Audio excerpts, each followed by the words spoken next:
Good evening, ladies and gentlemen, friends, fans, family, and followers, to the newest episode of Last Caw, Life Experiences of a Crow, brought to you by Celestial Oddities Radio. As always, I am your host on this miraculous journey of obscurity. I am Frater Crow from the Coterie of Samil Arcane Occult Order and owner and operator of Celestial Oddities Radio and all of its individual shows. This one here, Last Caw, where we talk about life experiences and wild stories I've gone through, bring on wonderful guests and get to know them a little bit better. Or it'd be one of my other shows like Knights of the Nephilim, bringing on some of the biggest and baddest names in the occult and talking about their work, talking, metaphysical content with them. It'd be Uncovering the Underground, where we interview artists and bands and models and so forth. Or it'd be Pair of Normal Guys podcast, where we deep dive into subject matter and conversations of the paranormal and supernatural. You can find them all under Celestial Oddities Radio. Make sure you follow us on Facebook. Make sure you give us a like, share, follow, and a subscription or subscribe. That way you are kept in the loop with new episodes as they air, gives you unfiltered access to our past archives, and it just helps move us up the podcast community rankings. We would really appreciate it. We have a lovely guest for this evening. We had a lovely guest last week as well. We had Sean Bowman from Bumpin' the Night Society Paranormal Research Group, the premier PA Pennsylvania paranormal team. They've been making shockwaves, going to a ton of events as guest speakers, having their documentaries aired in movie theaters, been on the news different times now, just absolutely killing it. And we talked about a bunch of paranormal conversation, and then wherever the night took us, we went with it. So if you missed that episode, make sure you go back and check it out, as well as all the other episodes of Last Caw. We've talked about some wild experiences like the lost city of what the fuck, the sky is on fire, I want to give you my skin, in Porta Potty Beatdown. There's been wonderful, wonderful stories this season of Last Caw, so make sure you check those out. This evening, we're bringing on a dear friend of mine. She is involved in many things. First and foremost, she is the co-head of the Coterie of Samil, which is our cult that we run here in Pennsylvania, based on necromancy, diabolism, and clepothic path workings. So she is very involved in the occult scene. We're going to talk about esotericism and occultism this evening. She is also a paranormal researcher, as am I, on our team Celestial Oddities Paraseekers. She is a business owner and runs a brick and mortar shop called Little Shop of Lilith in Butler, Pennsylvania, which is a metaphysical and occult witchcraft shop, which is absolutely wonderful. And she is the front woman of a metal band called Animus from Butler, Pennsylvania. So we have a lot to unpack tonight to go over. And if you have any questions or concerns, please feel free to drop them in the chat. We'll throw them up on the screen. If you have questions for her, we'll read them off. Engage yourself in the show. We always like you guys being a part of it. And without further ado, I will go ahead and bring on Natasha Michelle. Good evening. Hey, how are you? I'm good. How are you? I'm good. We'll make sure that I can hear you. I can. We're cooking good this time. So for the folks listening out there, we were supposed to have Natasha on like a month ago, I think, and Sean as well. And then back-to-back weeks, just like we just had, and back-to-back weeks, something happened, and neither of the two of them could come on. And then luckily we got Sean rescheduled last week and Natasha tonight. So we're back in action again, which is nice. Yeah. You figured out how to use a computer, so it works out good. I did. I figured out how to use my phone and your app. Yeah. Perfect. No, that's what I like to hear, is that you figured it out. So let's jump into it. So, I mean, you and I met each other through music roughly 8 or 9 years ago. At a show in Cantanning, Pennsylvania. You were with a different band at that time, but still a front woman of a metal band. I was doing my hip hop career, Skippy Ickham, filling in for a band that dropped off, and just happened to meet each other and became friends, and have been friends ever since. Why don't you tell us about your passion and your musical career? What's going on right now with the band that you're in? Kind of what led you into music and how you got involved. I honestly like always just love music for the expression of it. Being able to express myself and being able to kind of let go of some of the. I'm a water sign, so some of the emotional like turmoil within me on stage was nice. Um, Over My Dead Body, which was the band that I was fronting when we met. Um, that was an awesome like time period in my life and everything, but I think that this band, the band that I'm hanging out, Animus, which we've been together since 2019, those guys are just, they're a lot of fun. And they really don't give a shit about very much when it comes to like going out. Like, we just want to have a good time. And that's kind of where I am right now with my life. So we just go out and have fun. And usually it comes across pretty well on stage. And we have music that you can listen to on Spotify if you have a Spotify, if you're cool enough for that. Yeah, if you guys out there have a Spotify, I don't. That's why she said that, because I just don't do it. But if you have a Spotify, make sure you check out Animus, and you can buy and purchase and listen and stream some of her singles and things that they have out. Now I'm hearing an echo for some reason all of a sudden, and I don't know why. From you or from me? Everything I'm saying is coming back to me.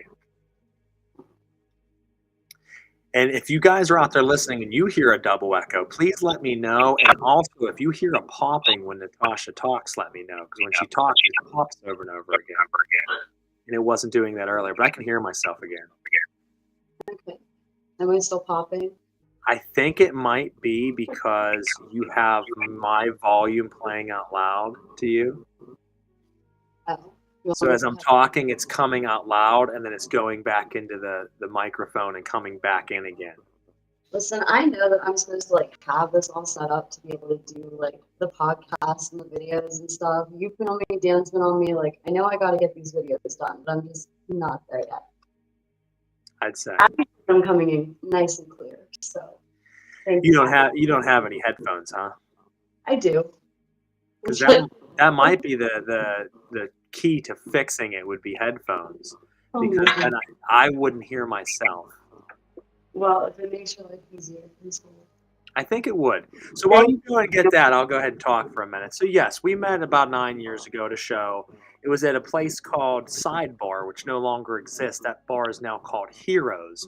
Once upon a time, that bar was actually called the Horse Trough. So that gives you kind of a feel of the bar itself. It was very dark, dingy, a lot of fights. I think right before they closed that bar down, a guy bit another guy's finger off, if I remember correctly. Which is not something you usually hear, right?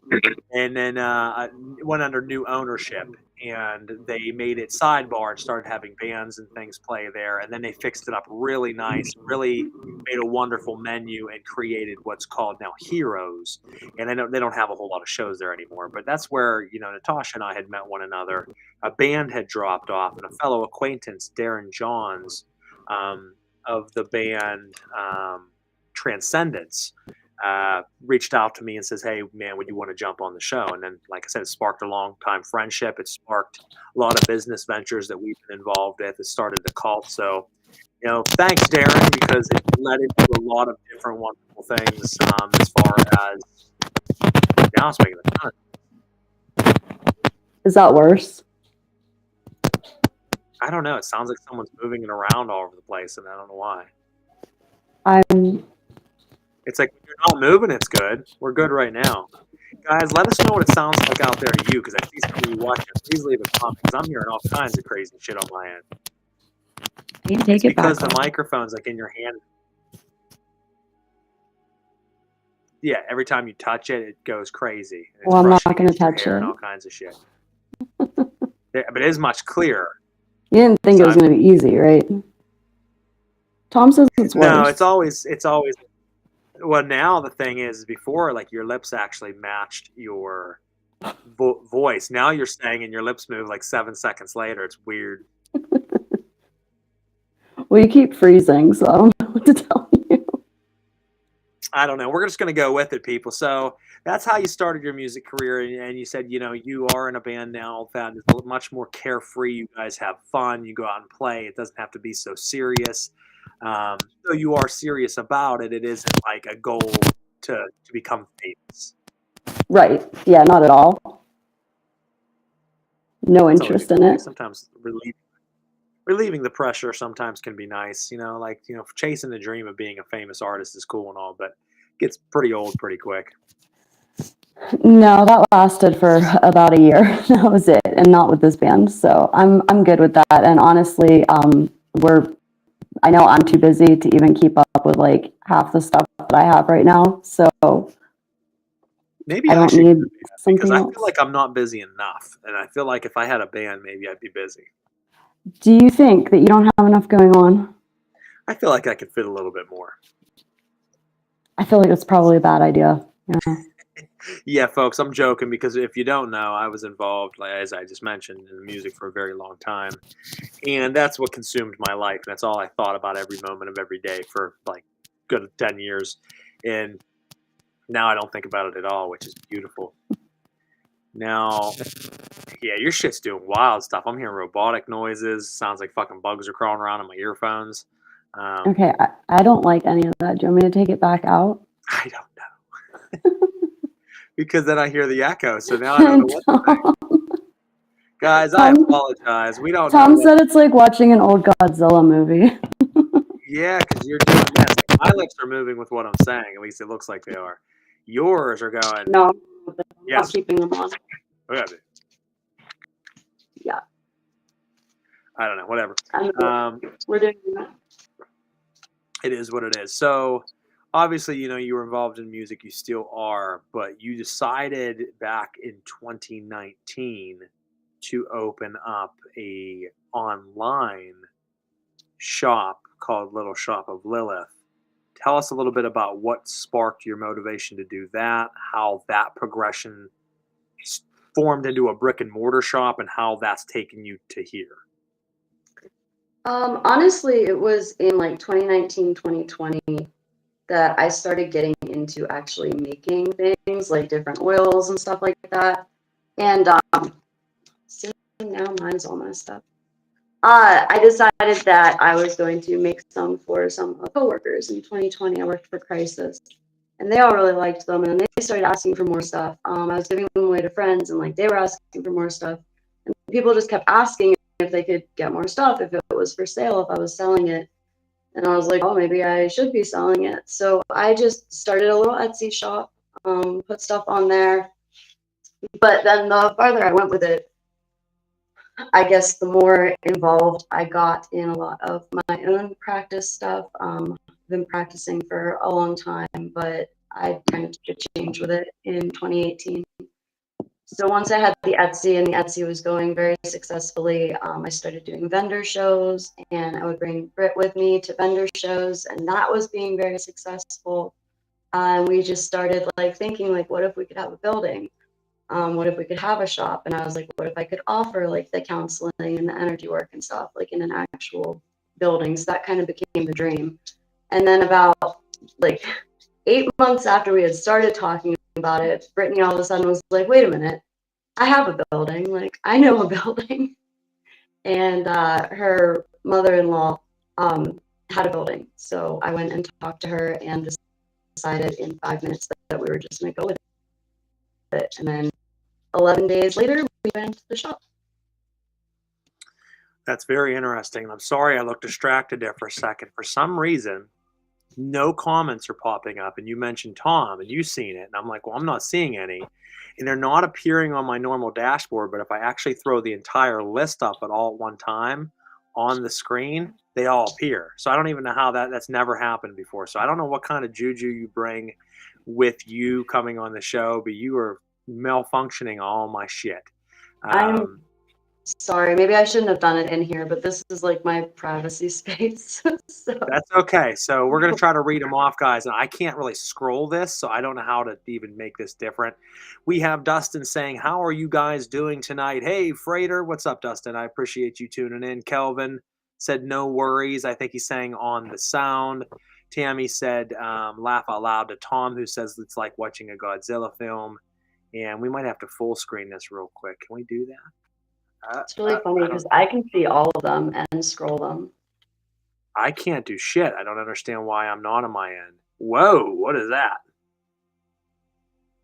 Something's happening here. You're fucking messing my shit all up. I'm telling you.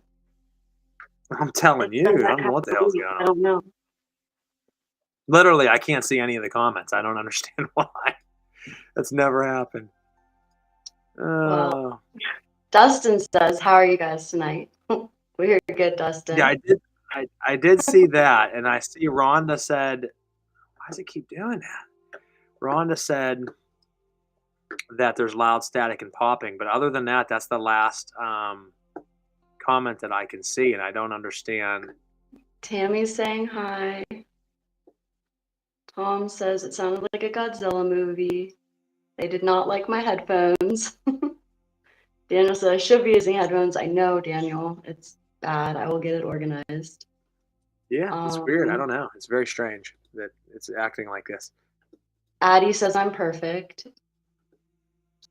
I see. I think it's Ronnie. Sherwin and Rhonda said hi. Hi, guys. Ronnie just popped in and said hi. So at least they're popping in from the top. So I'm only missing the ones from before. And if I keep this up, I won't miss any of them. It's not normally what I do, guys, but we're going to go with it. So you opened up the brick and mortar shop a few years ago. You just celebrated how many years? We will be 3 years in December. I was going to say, I knew it was either just hit 3 or was about to be 3. That's impressive. It's not easy to keep a shop going for 3 years. Thank you. I happen to agree with that. And I am very proud of myself. I'm very proud of Brittany. I'm very proud of everybody that steps up and helps and the growth that they have shown. So it's been a wild ride, and we're gonna keep going.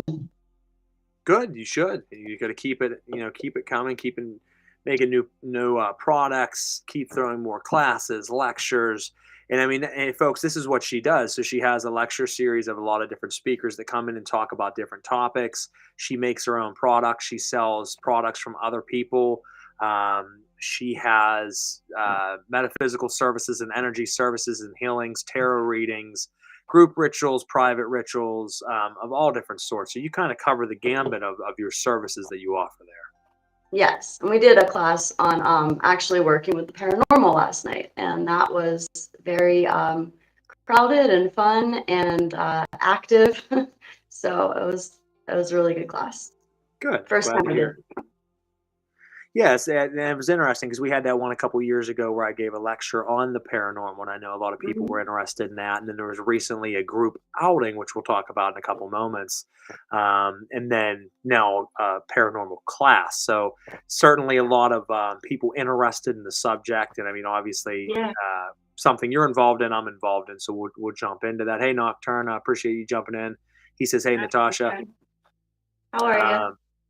So why don't you tell us, talking about the paranormal, you recently, this past weekend, housed an event for a public outing for the paranormal, had a hell of a response. You sold out tickets within the first day. And why don't you tell us a little bit about your demand in doing that, how that process went, and kind of your overview of that night? So I knew that it was going to be a popular event because I've been getting asked for it for honestly since I opened. But then once Celestial Oddities Paraseekers started and it was made public that like Britt and I were doing that with you, everybody would see like our investigations. We'd be like, oh, shop's closed, like we're going for an investigation, or like, oh, here's pictures from like wherever. And people were like, oh, we want to come. And I was like, no, you can't. Like it's just the group. And so they kept asking for, us to put on something like that. And the first year I didn't even consider it because honestly, like while Britt and I both have had like our experiences with the paranormal, we had not gone out on a ton of investigations and done it that way and stuff. So I would not have wanted to take a group out. And then the second year came and we had like open spots when our group went out. And that meant that some of my people were able to come and jump onto those spots. And then that meant that all the other people that wanted to go were like, hey, wait, now like you're taking other people, why can't we go? And I was like, fine, I'm just going to make an event. So I got in touch with Cindy at the Ross House in Bel Air, Ohio, because that was one of the first places I had gone and Britt had gone. And then it was also one of the places that we've gone like more than once that we're pretty familiar with. And one of the places that wasn't like too far of a distance for people to get to. So I was like, this seems like a good idea. So I got in touch with her.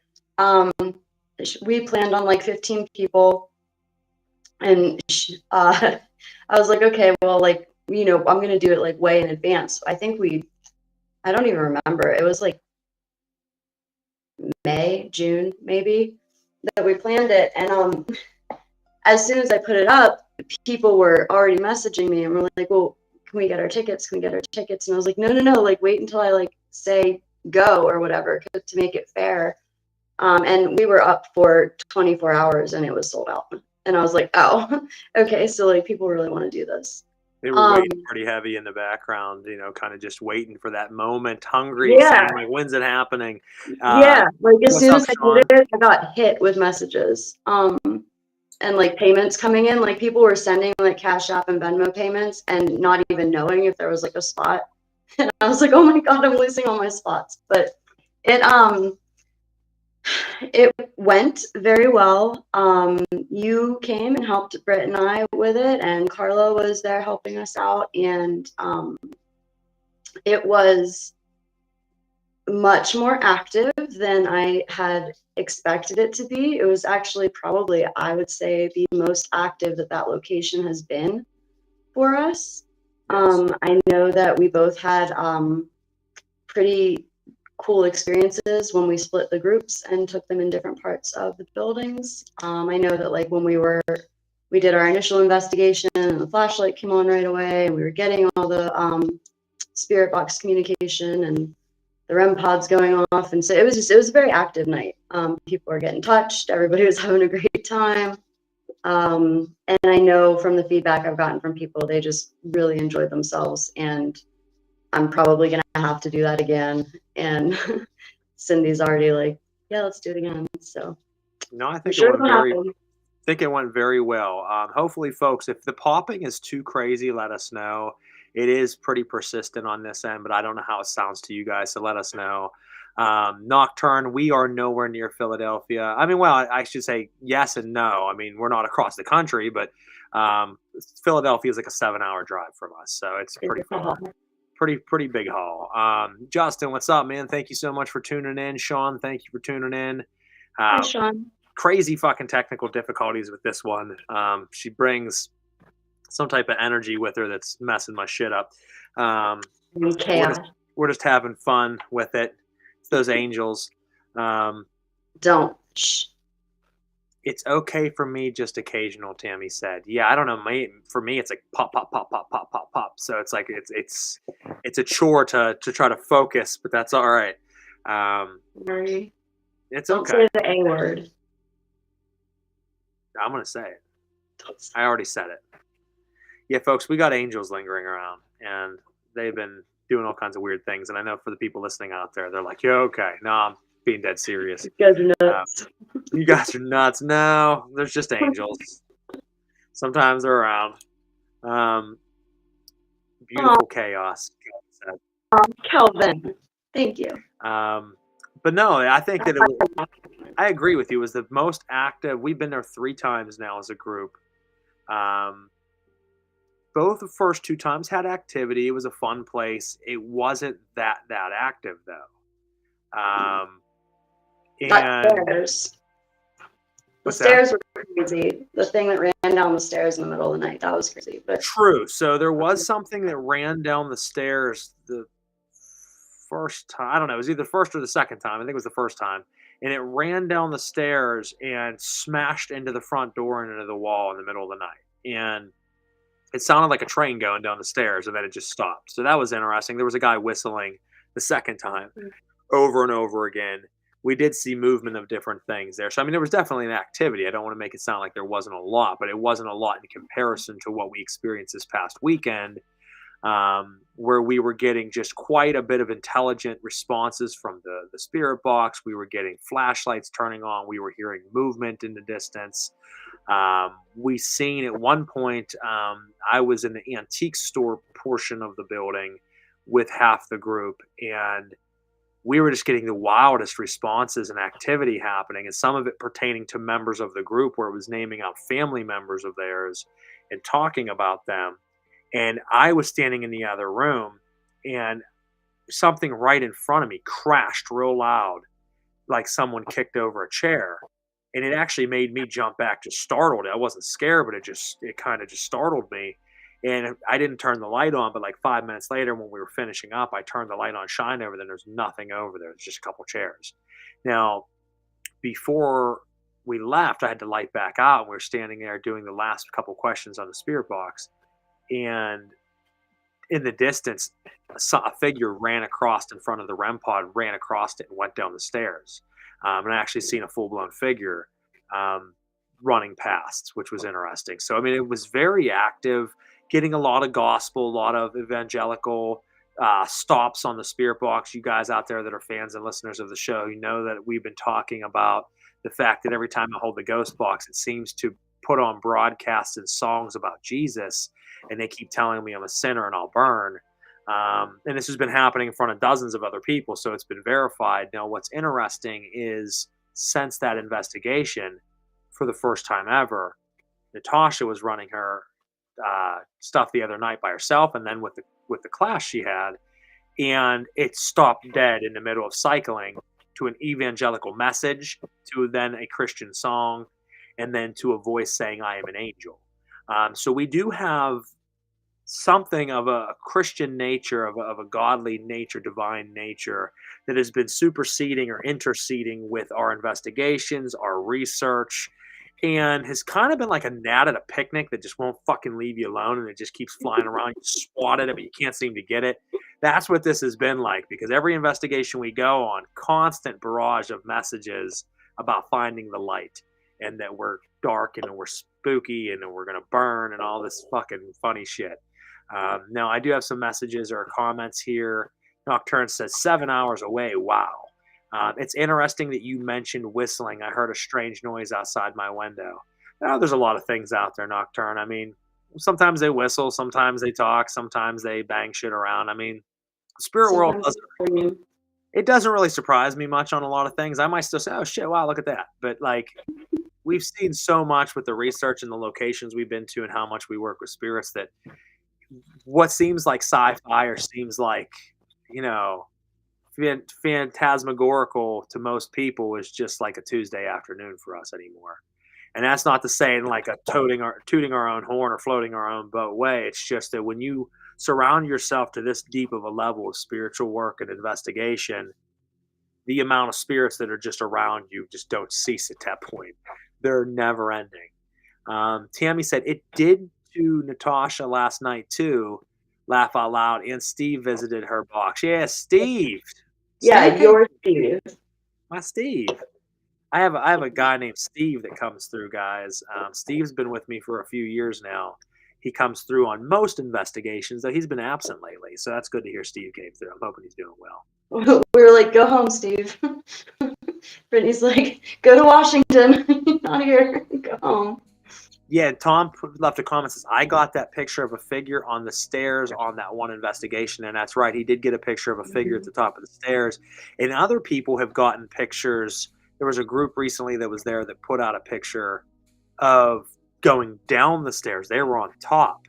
And there's someone standing in front of the door down there, and there's a full figure standing there. And they said, that's not any of our team. No one was downstairs. Everyone was up.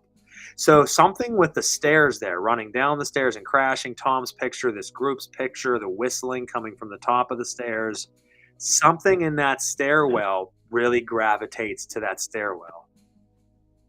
And that red chair that's up in the corner by the one bedroom there, that's also like by the stairs. That was always weird to me. So that was actually one of the first things when I came across this place a couple years ago, and they had pictures of it.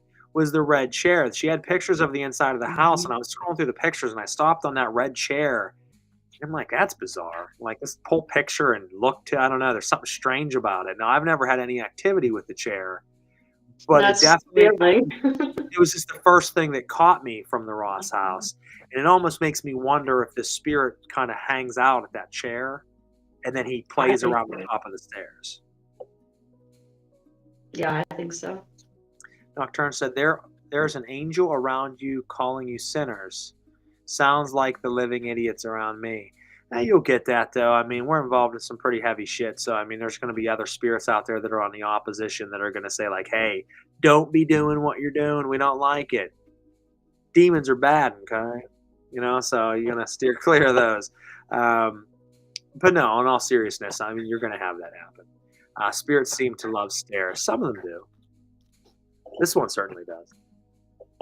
So why don't you tell me about, obviously, we talked about music and music leading into the online shop, leading into the brick and mortar, leading into paranormal investigations. And obviously, you know, this past week in this class and all, that's not your first rodeo. You've been all over the place with the team, you know, Celestial Oddities Paraseekers. What has been your favorite location? What has been your favorite memory at an investigation? It's just stood out to you like a holy shit moment. There's like a lot, honestly. But I'm gonna keep it just to two. So favorite investigation. I honestly have loved every investigation that we've gone on. They've all had their moments and their, like, you know, cool shit that happens. But my favorite was probably Bill House, just because of the way that investigation went and how I guess I want to say like witchcraft it was, because of the rods, getting to use the rods and you flipping the cards and doing that in Tangent. It was the first time that I remember really, really feeling the energy in the rods too. So that was cool for me. But also we got to like solve a murder with using just like dowsing rods and tarot cards and you know, a little bit of a spirit box, and that was really cool. And then to be able to have like a lot of that confirmed and a lot of dots put together, it was just really neat to have that high of intelligence communication. Yeah, it was Now, certainly very intelligent. yeah, intelligent and pretty pissed off. Like once his vengeance or whatever, which you can't blame him. But the favorite like thing that happened or experience, I guess, was it had to be St. Albans, and it had to be the spirit in men's ward choking me, because that was just that was just really cool. And you would think that that's like not a cool thing to be like, oh my god, something like actually was choking you. But yeah, I had the headphones on, and I remember like telling myself like, it's just the headphones, like they're too big and they're pushing on my throat, right? And so I'm sitting there and I'm not saying anything, and I'm just like trying to feel it out.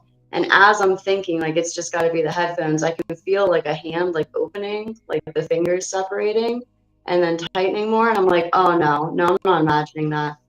That's when I said it out loud. I was like, something choking me, or something's choking me. And you asked the spirit box, is something choking Natasha? And that man came through and was like, yes. He said, And you asked, he said, yes, I am.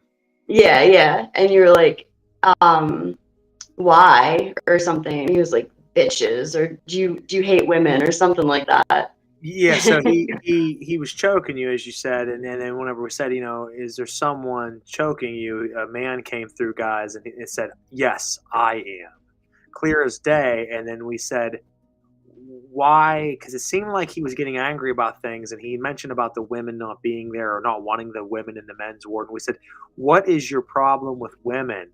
And he came through and said, fucking bitches. So we're like, all right, yeah, this dude's pissed about it. He did not. Meanwhile, his hand is like tightening on my throat just while he's like having this conversation. And you told him to get off me, and I kind of like actually at that point like attempted to be like, all right, get off. But when we went upstairs later, because we went up right after to do like a check-in, and I know Ryan and Tori were looking at my throat, and there was actually like red marks around it. And so we were like, oh, look, physical evidence. Yeah, no, it's crazy it- whenever they do physical, whenever they do touch. There was a story, guys, I'll share with you. And I think I might have said this on one of the episodes, but there's 1,000 hours of radio, so it's worth telling again. The physical evidence of a spirit attack or a spirit touching you is interesting. So in this case, there was markings on Natasha's neck. It was choking her. She could feel it.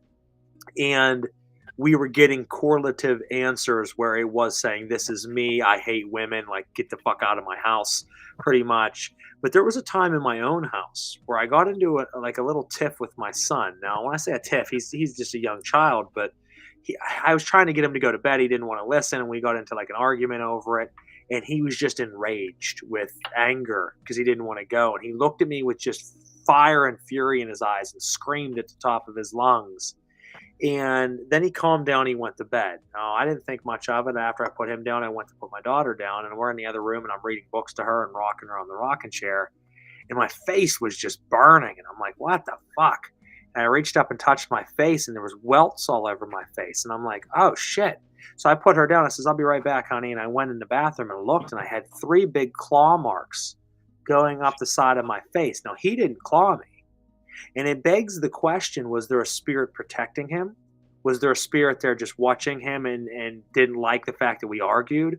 Or was it him projecting out his anger and actually striking me through other means? Because children have sometimes powers they don't realize they have. We all had it. We all were born with it, and then the world poisoned us away from it. And that was an interesting thing because no one touched me, but there was 3 giant scratch welts going across my face.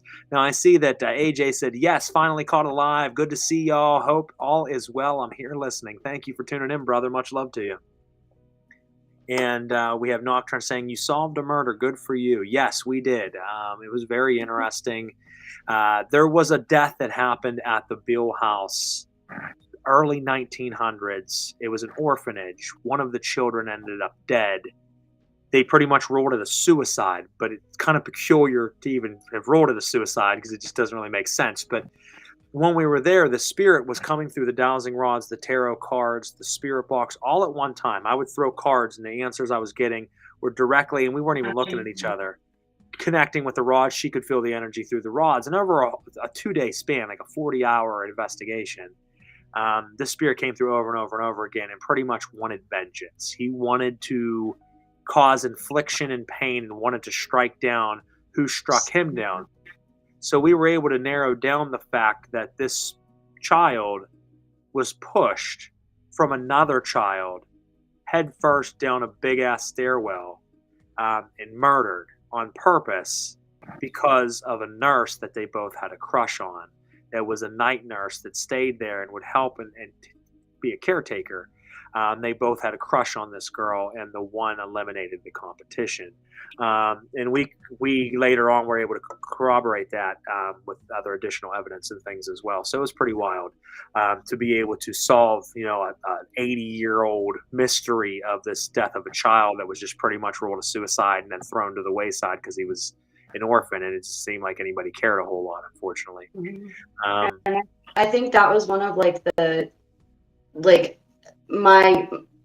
way that I feel them is very knowing and feeling, like claircognizance or clairsentient, and that was one of the first times that I can remember feeling it so deeply. Like I was so not sad that I was dead, not missing the living, or just pissed. Like I was so angry. And I could just feel that. And I know it wasn't me, obviously, but folks, Natasha is he was not happy. So she picks up on feelings from things. So she'll start to feel what the spirit's feeling. And it's very helpful during investigations. But yeah, this spirit was just angry, so much so that when we ask, "What is it you want?" He legitly told us the name of the person who did it. To a degree, we couldn't get 100% answer. We got like a first name, the last name we couldn't really make out. He told us what state he lived in. He told us that he had children and grandchildren. He told us his age and what age range he's in right now. I mean, he went as far as saying, like, "This is me. This is what happened. This is who did it. This is where he lives. This is his family." And then we actually asked him, "Yeah, what is it you want me to do?" And at the same time, I'm throwing down cards, and over and over and over again, I got the death and judgment card. So I'm like, what do you want me to do to this man? Like, what are you asking me to do? Throwing down death. And I'm like, death, you wanting me to kill him? Next card, judgment. And then I would do it again and again and again. And it was crazy because this weekend we threw cards over and over and over again. And out of like 50 hands of cards, 50 spreads, we only had like a total of like 16 different cards total. They were the same cards over and over and over and over and over again, which is just wild. So this spirit was heavily, heavily pissed off. David, what's up, brother? Thank you for tuning in. Nocturne says, my guess is projection through your son on that. I was thinking that myself, although what I will say is I have a phenomenal picture of my son sleeping through his baby monitor where there are spirits hovering over his bed, and one of which is something looks like you do not want to fuck with. So there's a good chance it actually was that. It's I was going to say it was that just because it's one of the most phenomenal pictures I've ever got. I mean, I woke up in the middle of the night hearing noise from my son's room. I look in the baby monitor. He's sleeping, and I'm watching these spirits move all around his bed, visually watching them lean in and out and moving. And I snapped a picture, and I got a full-blown apparition hovering above his head, which is terrifying looking. And people say, like, didn't you freak out? I'm like, no, I didn't for even a second think that they were going to harm him. It looked like they would fuck anybody else up that would be trying to harm him. Mm-hmm. It's a very beautiful picture in a way, even though most people think it's scary. Tom said, I got scratched in attic drawing blood after proving something in attic of a private home. After provoking, he corrected himself. Got a broken leg in Gettysburg as well. I don't know if that one was spiritual, Tom. That might have just been, a misstep. We know you're clumsy as shit. Love you, brother, but you fell out of the swing at Shawnee, you broke your leg at Gettysburg, you ripped skin off somewhere else. You're a mess. I'm just. Oh, we're gonna bubble wrap you. We're gonna put Tom in a bubble. He's gonna be a bubble man, rhinestone bubble cowboy. What I call him, wolf-haired cowboy. That's what it was. Now, let me take a look. What else we got here? What a rude spirit. Yeah, talking about the guy at Bill or at St. Albans. Yeah, I mean, sometimes you're going to come across things that are just not pleasant to deal with. He was at St. Albans. Yeah, he was not. Yeah. He had bad intentions. It wasn't like fun choking. It was like I want to like kill you choking. So. Yeah, he was just kind of like, I'm giving you a warning. Get the fuck out of my way. Because you have to understand, folks, St. Albans is very, very interesting. St. Albans was made by a lunatic. And when I say that, because there's 28 sets of stairs in St. Albans, it makes no fucking sense whatsoever. You go up a stairwell, you turn a corner, and then you go down a stairwell to turn a corner to up another stairwell, and then leads you to a different area than the other one led you to. And you're like, I am so mind boggled right now of where I am and what is taking place. We walked up and down for hours and hours for 2 days. And my legs hurt so bad. Yeah, my fucking legs, my feet were ruined. But there's a men's ward, and this place housed the sick, it housed the poor, it housed the mentally insane. And the men's ward, yeah, it was accumulation of everything. It was like a poorhouse. You see a lot of this: Hillview Manor, Fairfield County Infirmary, Madison Seminary. A lot of these places back in the day were really built and given different names, but all kind of did the same thing, where they were overcrowded with, I don't want to use the word delinquents, but really the delinquents of the world. And when I say delinquents, I don't mean necessarily bad. I mean all the people, the outcasts of society, where you were poor, we don't want you. You're mentally retarded, we don't want you. You're ill of some sort and a burden to your family, we don't want you. You're a woman and your husband no longer wants to be with you, we don't want you. And they cast everybody into these buildings, and they became patients, but really they became prisoners. So you had a lot of mixed emotion of sorrow and anger and rage and confusion. And as I've coined before, metaphysical condensation is a real thing. What you put out is what you bring in, but what you put out is also what stains the matrix or the walls around you in this plane. So when you have a lot of people who are going through a lot of bad emotions, it stains that place forever. And you have some of those angry ones that are still there. And maybe he held some type of grudge against women. He's still around. His hatred has kept him here. And he just uses it. So when people come, he's like, fuck you, I'm going to choke you because I don't like you. And that's how and your fear and your anger and all of that actually feeds me, and I stay here longer. He was very sexually frustrated, but he was in a men's ward. So, I feel like that comes with the territory. Yeah, no Diddy. No, Diddy. No Diddy. I don't want to talk about Diddy. I'm back. Nature called. Hey, no problem, Kelvin. We know how it goes. I'm slamming some of these beers, so I'm sure at some point that's going to happen. Prisoners are treated very badly. Well, yeah, in any sense, whether it's prisoners of jail or it be these type of people who, like I said, it could be something as simple as your husband just doesn't want you any longer, and he just dropped you off and said, I don't want to be with her anymore. And they would fucking literally lock women up, and they would be, patients or prisoners for the rest of their life. There was a woman there that was really upset, and I can't remember her name. That was actually, I think, one of the first experiences we had there was a woman. And that was also in the men's ward. The men's ward was like lit. Oh, you're talking about the woman upstairs. No, there was that woman in the men's ward too that came through, and she was like, oh yeah. There was that was a different woman. The one that came through the men's ward was angry. That's correct. Yeah. It blends together sometimes, guys, because there's been so many investigations, so many spirits. Tammy's saying in asylums. Yeah. So one of the really wild experiences was me and Mikey B from Bump in the Night Society. We were at Trans-Allegheny Lunatic Asylum in West Virginia. And the first time we were ever there, we were upstairs on the third floor alone together on the back side of the building when we heard a man out loud. And I'm saying loudly, not just like a disembodied voice quietly. No, this was a wild experience. A man over and over again yelling, help me, let me out, over and over again. And me and him looked at each other and he's like, holy fuck. And I'm like, wow. Like I'm standing there, I'm listening, and he's like, is this real? And I'm like, yeah, bro, that's real. Because our group was all on the first floor. And none of them sounded like that. And none of them would fuck with our investigation. This was coming from the other side where they had the straitjacket rooms, where they put people in straitjackets and threw them into padded rooms. There's padded rooms there. And it was coming from the padded rooms, someone screaming, help me, let me out. So you can understand how much emotion had to be coming from that individual to stain the fabric of reality forever, so that it keeps happening. That's a lot of pain. Yeah, so, and I think some of those places, like you can, like Ross, like we just went to Ross, right? And it's super, we had so much activity and you can get a ton of activity there. But like when I walk into that home, I don't automatically feel like I just got bathed in like nasty emotion shit. When I walked into St. Albans, it was like I immediately was covered, with it.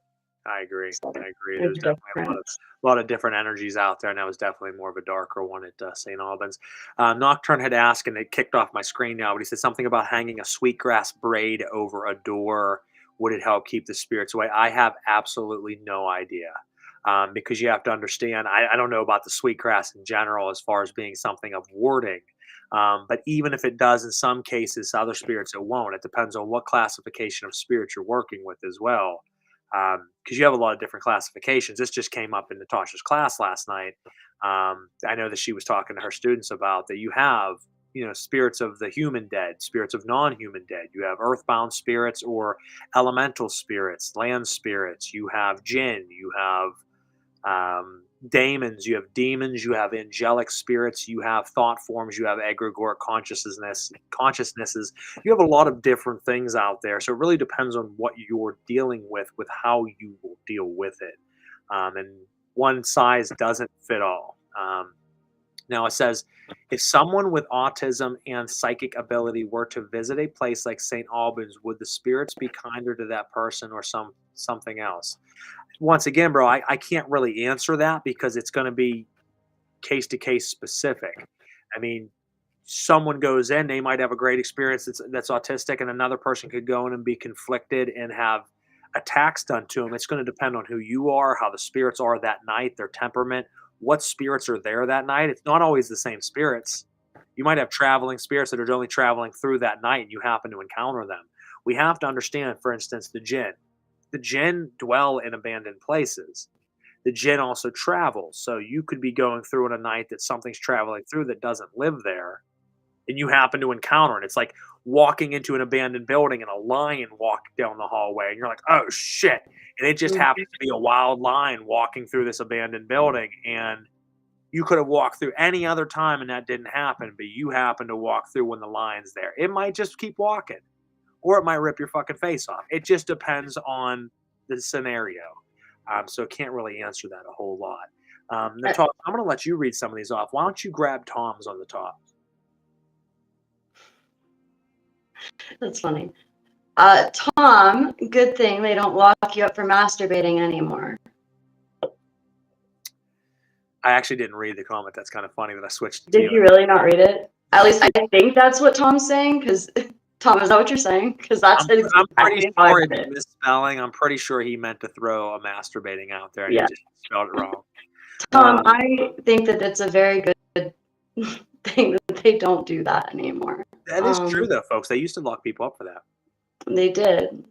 They would also lock women up in order to, masturbate them. So if you really want to get into it, but I don't know if I hope you'll be safe, buddy. They can't come get you. You're free to beat it, man. No one's gonna stop you. You have at it. Maybe that's why he misspelled it. He's at it right now. He's one hand typing. So you answered this that the Bill Manor is your favorite location that you've been to. Was that also your favorite experience? Was it kind of 2 in 1? Or you said St. Albans was your favorite place, Bill was your favorite experience? No, technically Bill was my favorite place. St. Albans was my favorite experience. I personally love the fact that some pissed off dude in the room over there wanted to choke me, because that helped me grow. That helps me realize and see my ability and be able to recognize it and have that experience. And I'm all for experiences that can help with that. So yeah, I definitely think that was a cool place, and a lot of different activity there as far as, a lot of different like types of spirits, a lot of different energies from St. Albans. Like a lot of times you have kind of a general consensus of a place. Like there's dark spirits here. There's really loving spirits or playful spirits here. There's really sad spirits here. And sometimes you get a little bit of a mix, but it's generally a theme for the most part. You kind of get St. Albans was just like a smorgasbord of all kinds of shit. Like I felt like we were getting energies of all kinds all over the place. There was a lot of sorrow, but it was like some were just furious, some were like heartbroken, some were confused, some were just chill. So much emotion. Like it's a weird place. I really like that. That was one of my bucket list items, actually. So like there's places we've been that have been cool, but they weren't on my bucket list. There was a handful that were on my bucket list. The St. Albans has been for years. So I was so incredibly stoked to be able to go there. And we went there, folks, in February. It was like so cold. 20 degrees out or 15 degrees out. It was frigid, and there's no heat in there. So we're just fucking toughing it out, making it happen. And I don't know if EJ will probably see this at some point, but he may have saved my life that weekend with his giant puffy blueberry. Like he that's right. He had it under control for me. I really liked Octagon House too. Tom mentioned something that could have helped you too, even though he wasn't there. We made fun of him earlier and said he should be in a bubble, and he says tinfoil blanket. That would have also helped you though if you were there on that weekend, because guys, Tom always comes with the tinfoil blankets just in case of emergencies. You can wrap yourself in that foil blanket, and someone will spot you because of your reflective capabilities and might keep you warm. I don't know if it would. I don't think they're actually supposed to keep you warm. I think it's more of like a see you from like a helicopter type deal. Because it's like a survival blanket when you're in the woods. You wrap yourself in that and someone sees the reflective. I don't think it actually does anything for temperature though. I'm not sure. For warm? I had like 20 layers on. No kidding. I looked like the blueberry from that Charlie and the Chocolate Factory. The coldest one I was involved in, I rented out privately Indiana State Sanatorium, and it's massive, and it was winter, and it was fucking freezing. Like, when I say freezing, guys, I'm talking like it dropped down into single digits.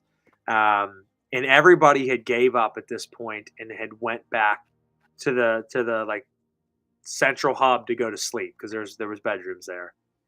And it was me and Destiny from Iowa that sat on the third floor of the insane asylum and was communicating with something, and we just stayed there for like 2 hours because we were getting such amazing communication. We didn't want it to end, but it got so incredibly cold that icicles started growing off of my face. And I just remember sitting there talking, and I couldn't feel my hands. I couldn't feel my feet. I was so cold. She was so cold. She was more bundled up than me, I suppose, because she seemed to handle it quite well. I had fucking icicles growing from my mustache and my beard, and I'm sitting there, and this spirit played the REM pod like a piano, and I've talked about this before. He played ballads. Like, he was playing full-blown songs on the REM pod, and then I says, give me a grand finale, and then he fried my fucking REM pod for it to never work again. His grand finale was ruining my shit. But that was a really cool place, and we're planning on, if things work out, you will get to experience that this coming year, because that's one of the locations that I hope to secure for 2025. I know. I'm excited for our 2025 list that keeps I gotta changing. figure it out. Yeah, it's some of the places got to be not feasible and I know. sensible, and it's just tough too. Some of these places are really far away. This year's list is comprised of like all far trips, and that makes it difficult. Yeah. It's like Indiana, New Jersey, Massachusetts. It's like all these places. It's like every one of them's far. Yeah. So we'll see what happens. I still want to do the New Jersey Pine Barren camping trip in the middle of the dense forest to try to see if we can catch a glimpse of the Jersey Devil. I think that's a great idea. I'm down for that. And I know that I mentioned this to the group before, and people were like, I've never really seen the Pine Barrens. And I'm like, oh, it has a certain type of feel to it. Just the Pine Barrens themselves are fucking odd. Like, it's a strip of forest that just gives off a very strange vibe to it. And there's like a dozen abandoned towns within it where you walk up on the remnants of towns and buildings just sitting completely vacant in the middle of the forest, left alone to nature. And it's just weird that there's so many towns that just were left the way they were, like abandoned. Why? Because fucking whatever's in them woods. So I think it would be interesting for us to do, just because it gives, like, I know we've dealt with like some like land spirit type energies and stuff, and like different tribes and stuff, but I would really like to be in the environment to really get like the elemental side of it. So you want to catch a glimpse of a skinwalker? that's no, not the skinwalker. No. Why not? Skinwalkers are the best. No. I don't think I can outrun it, so, and I'd rather not try. I don't know. I'd talk to one. Would you? Absolutely. It would eat you. No. I think it would. No. Tom said Pine Barrens would be cool. Stay in tents and see Jersey. Yeah, exactly. I mean, that's the only way to do it. It would be probably what I would like to do. My plan would be to find one of the abandoned towns and set the tents up inside the circumference of the town and actually spend the weekend in the remnants of the town, dead center forest. Because it's not just like a lot of roads to it. I mean, some of these towns have no roads. Like, they were abandoned so long ago that it's just surrounded by forest. So you're looking out 360 degrees into pitch black forest, and they're pine forests, hence pine barrens. And pine trees, as you know, grow very close together. So it's like, and you look and you can't see through them because there's so many pine trees that it's just like a fence around you, and you can't see more than like 40 yards in front of you at most. And it gives a very spooky feel. And there's been tales for hundreds of years about fucking the Jersey Devil being some type of cryptid creature that runs through those forests. And I just would love to encounter it. No, not. It's not supposed to be a skinwalker, right? Like it's a separate No, thing. it's its own thing. It's just, well, Okay. I actually have a book back here on the one shelf all about the Jersey Devil. The entire book is. And it says something along the lines, and I don't quote me on this. I read it when I was like 14, so it's been a long time. It said something about a woman, I think, who supposedly had sex with the devil. She was a witch.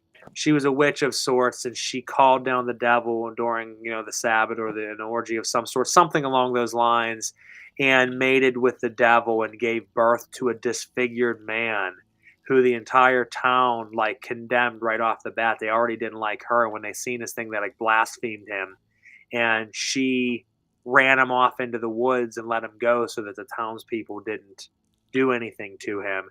And he learned to survive on his own, and he grew up as a wild beast in the woods. So he was like a half devil, half human mutant figure that learned to grow up in the Pine Barrens, and that's what people see. I kind of read a smut book like that. Well, there you go.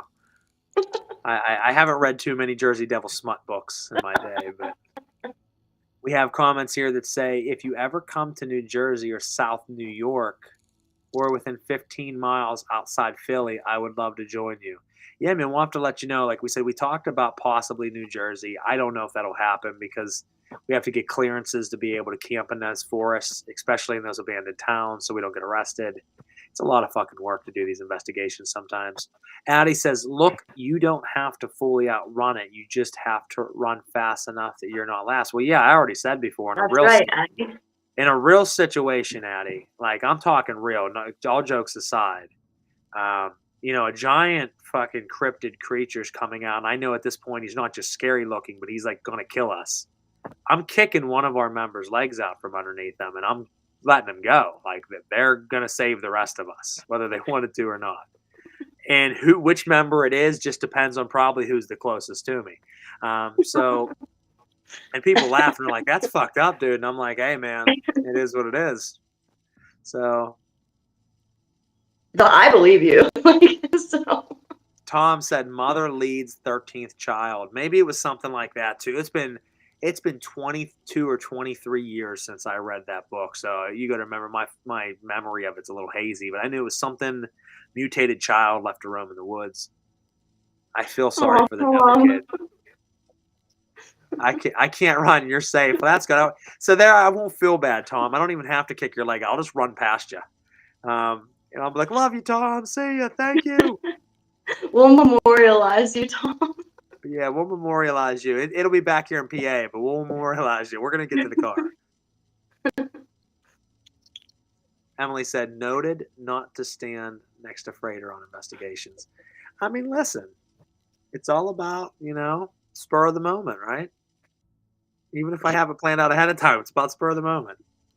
I wouldn't actually do that, guys. That's just funny to say. I feel like you absolutely would do that. Shh, don't tell them. So we got comments coming in on the phone as well. Hold on, guys. Oh, it's actually someone reaching out to me about music, wanting Skippy Ickham on something. Yeah, good luck. There we go. Yeah, See, there you go. What did it say at the beginning? Get your music back. Yeah. You have all the time in the world. Speaking of that, I'm actually thinking about taking all my music videos and then posting them up as videos on Facebook, which are not on there. And I kind of launching them as new videos, even though they're old videos, because they're new on this platform and they haven't been seen in years on here. So I'm going to throw them up on here so people will rediscover the beauty that is Ickham. And just kind of let it do its own thing. If people watch it, cool. If they don't, that's cool. But that is a thought of mine. I still sell a t-shirt every once in a while. So Good. They're there, that's for sure. Ronnie, I would not let the Jersey Devil eat you. I would, but I don't know you, so I wouldn't feel too bad. So I'm sorry, but you know. Rainham Hall in Oyster Bay on Long Island is very haunted. I've been there and I recommend it. That's a possibility. There's so many. Like I said, we're doing Indiana State Sanatorium. We want to do Ohio State Reformatory. I found this place, the Methodist United Village, which is an entire Christian village that was left abandoned. And it's like multiple buildings, multiple homes. I definitely want to do that because I can only imagine the barrage of spirits that are going to come through on that one. So we're going to probably do that one. The That Monroe sounds like House. a terrible idea. I think it sounds lovely. We're going to do the Monroe House, which is said to have a demon at it. The Monroe House has a demon that likes to grab men's genitals, so I'm all about it. I'm going to go there and see if I can get filled up a little bit. And where else? There was Ken said it last week. I can't remember the name of the place. There's another place that they won a free investigation, and we're going to go do that. So we got some good locations. I don't remember the name of it. Hello to you both. Hello, Kim. Hi, Kim. Call me Devil McMuffin. All right, John. Whatever you want to be called, man. That's now. We're going to change that in the chat to Devil McMuffin. So obviously, we talked about the band. We talked about the shop. We talked about, paranormal investigations and places and things. Now, before I jump off that, I just thought of one question I do want to ask you. And then we'll jump into the little bit of the occultism side of things. Where would be your go-to? Where's your place? Like you would say, if I could go investigate, it doesn't have to be a famous location. It could just be a spot in the world. Where would be your place?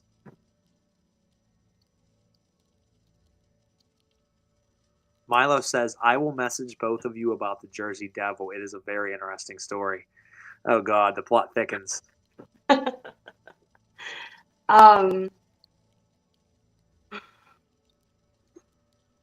I genuinely don't know. I want to go to Russia.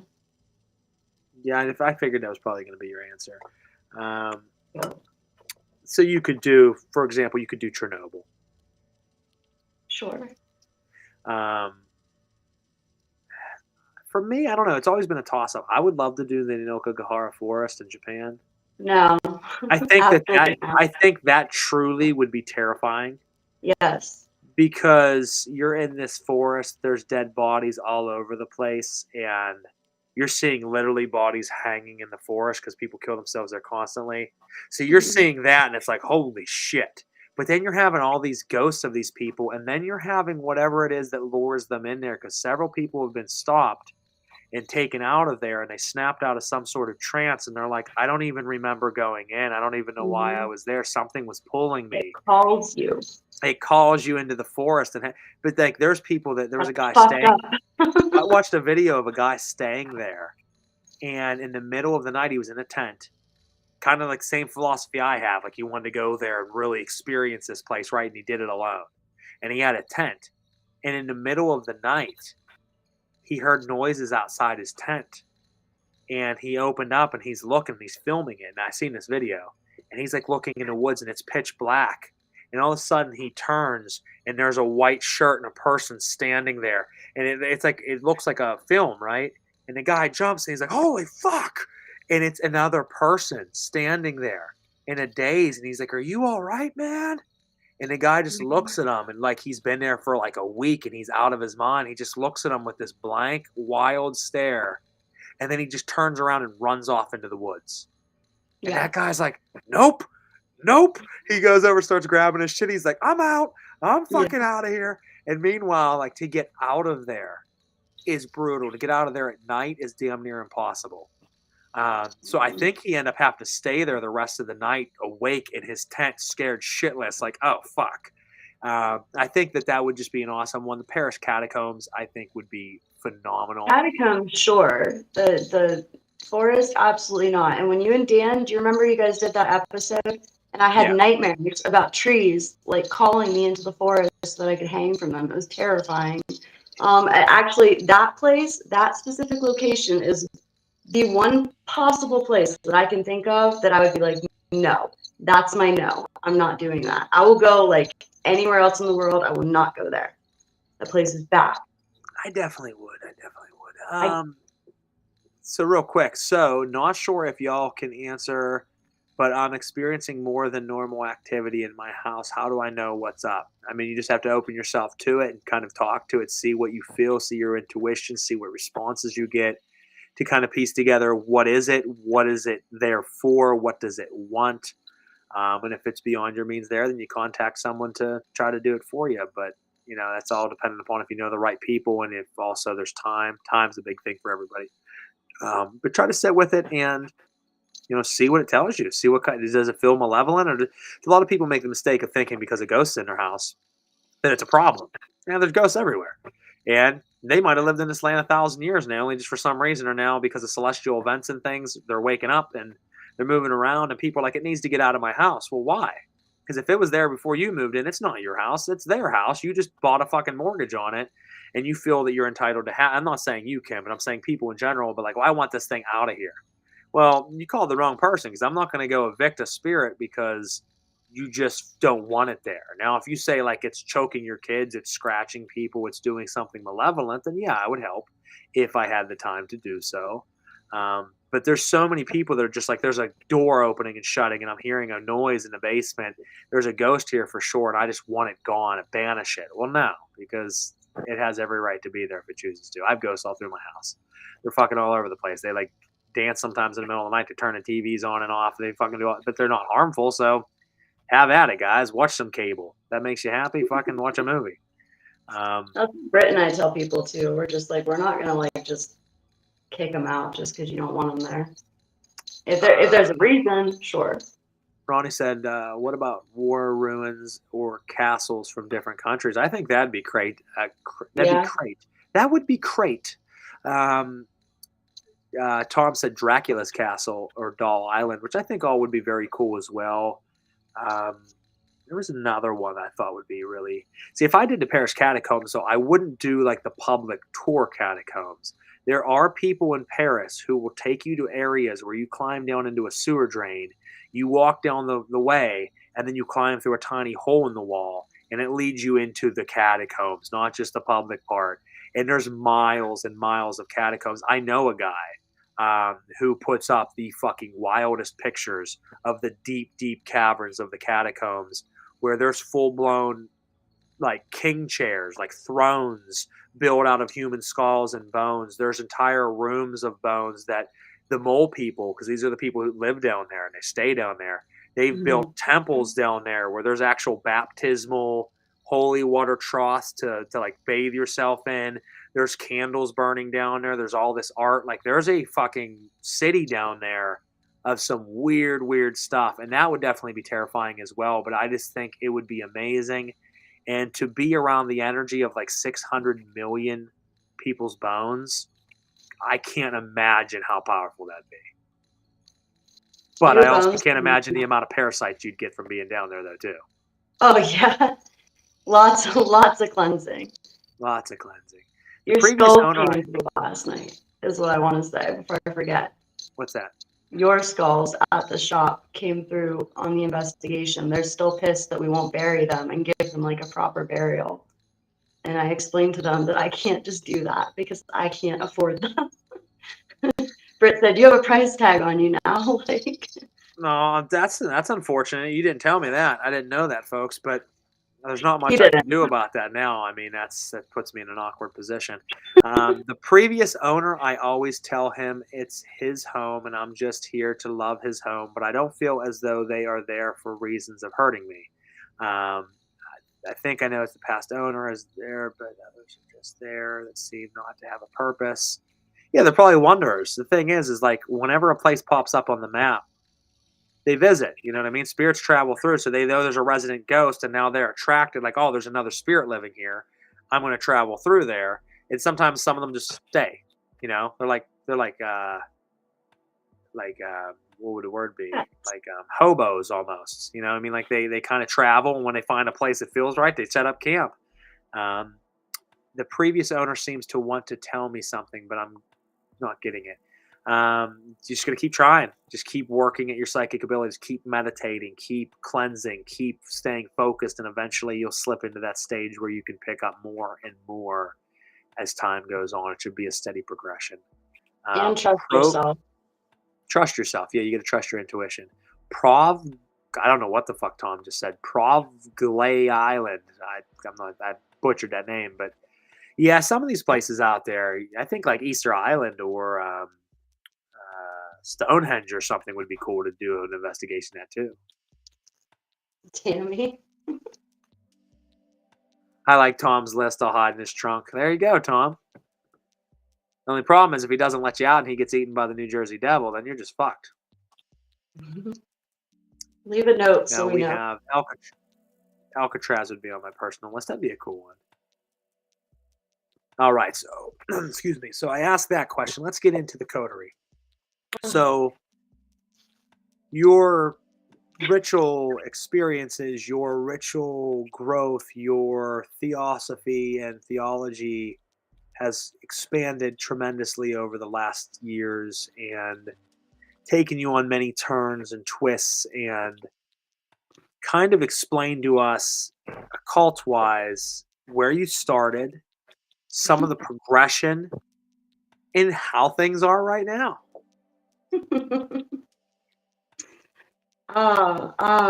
Like beginning. Sure, I whatever. started as I started as Wiccan because Boo. listen, calm down. I was, you know who would like that? Probably the angels that are buzzing around. No one likes Wicca. Okay. Not even the Wiccans. I know they're kind of angry. I started there because that is where I got a book from my boyfriend in high school. And I was like, oh my gosh, this feels right. This feels very like familiar, the pagan part of it. I had like a lot of pagan influences growing up that I didn't realize until then.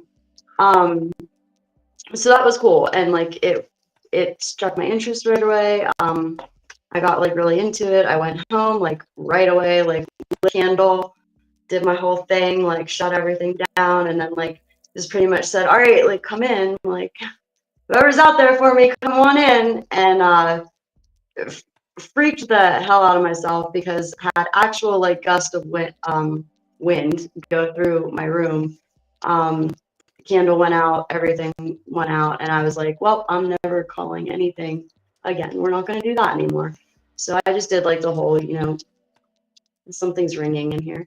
I did the whole moon and Sabbats and all the holidays and nature cycles and crystals and herbs and all the good stuff. But very shortly after, I also discovered Anton LaVey, and so the Satanic Bible, the Satanic Witch, all that good stuff called to me, and I was like, well, maybe I can be like a Wiccan like Satanist. That obviously doesn't really work. And then shortly after that, I was actually in a really bad car accident where I was in a coma for like 2.5 weeks and had some wild shit happen in that time period and came out of that. Moving forward, I was continued to just practice, like we'll say like eclectic witchcraft. The Wicca slowly like fell away. The Satanism slowly grew. A lot of just traditional, I guess, path work. And then right around, we'll say like 30, I'm 38 now. So right around 30, that started to take a much more left-hand path turn where I was actually reading and researching and studying more than just LaVey. So I started going a lot deeper with that. I still had this thing against working with entities, right? Because of what had happened, like with the candle, I freaked myself out and I just was like, I have no interest in it. But then in like 2000, I think it was like, we'll say like 2018-ish, I was like, I'm going to actually follow through with like the pull that I've always had to work with Lilith and to start trying to work with her. So I start building like a working relationship, like on my own terms, right? And then I opened the shop in 2020, and somebody leaves me a comment about if I wanted to like work with her or meet her. I think the words were. I was under the impression I was already working with this spirit. Maybe I was in my own way, but after 2020, which is also, you know, when the concept of the coterie started working with us, and those like foundations were being laid. Yeah, everything just kind of changed from there, and I got a lot more involved working with different goetic spirits, working with Lilith in a much more rigorous and like trained way than I had before. I started working a lot of Hakatian sorcery, and that, you know, expanded everything. The Hakatian sorcery brought a lot of the necromancy and the dead with it. Yeah, and I'm going off track because I'm like trying to like timeline everything in my head, but it all just got like crazy, right? And I feel like it started getting crazy and then it just has continued to grow since then. And yet makes so much sense. So now we have the coterie and trying to share what we are able to share with that for people that are looking for it, even though we've done a really shitty job of that the past. So, folks, let me explain. So We're so sorry, but we're not, but we are. we got in-person stuff. We got social things online.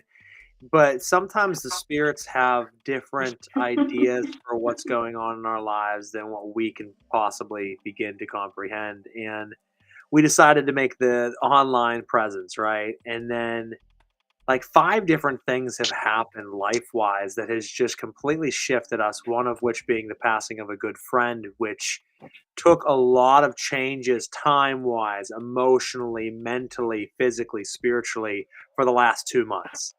Month and a half plus. So like the pages went silent. We literally were like, this month's fully about Satan, and maybe even next month will be. And we put up like 2 posts and then we vanished. That's because we've been dealing with a lot of things and having to put a lot of pieces in place. But during the sorrow of that and the pieces being put in place, it also put our pieces into place in a lot of ways that we didn't see coming or expected.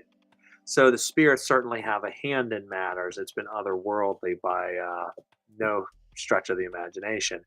And it's been wild. So that and amongst other things that have happened, we're sorry that our online presence isn't more, but we are steadily staying busy. We're steadily working on things, and there's always more content coming out. There's always more things we're wanting to put out. I will be doing a lot more unboxing videos coming up, a lot more product reviews, a lot more just little short clips of pointers for you guys out there that maybe are newer to the path and trying to find your way. We'll continue to be doing posts coming up, and I think we are going to pick that back up right away here in October. We'll dedicate October to the devil again, just because it's a good fitting month, and we'll pick up where we left off. But we're sorry for the delay in that. But yes, the coterie is here to stay. We have a lot of things going on and a lot of things behind the scenes you guys just don't see. Some of these comments says, Natasha, your path is very similar to mine. My condolences on your friend. Thank you, Nocturne. We appreciate that. I also tried Wicca. I don't like it. No, I joke around about the Wiccans. I mean, they're doing their thing, but I mean, I don't know. There's like, to me, I'm kind of an asshole, kind of. So like I joke around about things, but like there's a lot of forms of witchcraft and a lot of forms of practice that to me is just so watered down that it's like, the fuck's the point? You know what I mean? Like I seen a witch the other day. She makes the most beautiful crystal arrangements. This chick on Instagram, she lays out like 400 crystals and all these plants, and she makes like what looks like the most amazing scene you would ever see. And in her own mind, there's probably power in that, but I'm kind of laughing at it because I'm like, this isn't anything. This is just you aligning a bunch of crystals in a really fucking cool geometric pattern. I don't know, and it teach man their own, teach each person their own. So I can't really judge, but at the same time, I can make fun, and I'm going to.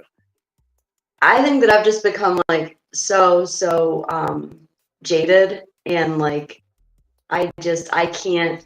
I said it the other day on a video, like I was able to build what I've built because of social media, because of things like Instagram and TikTok and Facebook and all of that, right? But there's so much like shit that I see now that I can't take seriously, and I don't mean that like in an asshole way. It's just that it's so easy to set up something that looks so beautiful or looks so powerful or whatever, and it looks great on camera, and then people forget that like it's on camera. Do you know what I mean? Like you have the time to set the scene and set the stage and like do the things so that it looks exactly like you want it to look, and it can be absolutely beautiful. And I'll look at it and be like, that is really pretty. Or Well, that looks, it's a really powerful thing, but there's not, I can't feel anything from it.